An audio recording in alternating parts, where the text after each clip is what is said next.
Miért jó az előadás?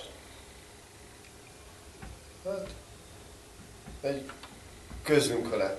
Hát például közöljük azt, hogy meg zenélünk sokat. Tök jó zenéket csinálunk. Bár, nem tudom. Éneklünk, de hát mondjuk énekelni tudunk páran, meg így mindenki tud. Ha hatan vagyunk, meg van két technikus. Az egyik technikus meg rendezőnek mondja magát, de még ezt én nem értem, hogy miért csinálja egyébként.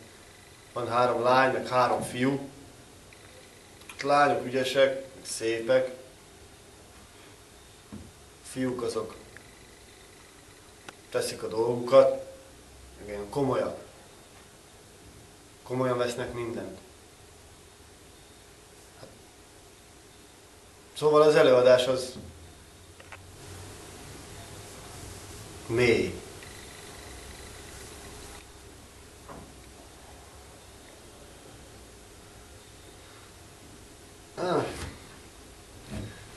Nem jó. Nem jó az az előadás. Ne gyere el. Maradj otthon, inkább nézd a... Nem tudom mit. Nézzél valamit. De ezt ne.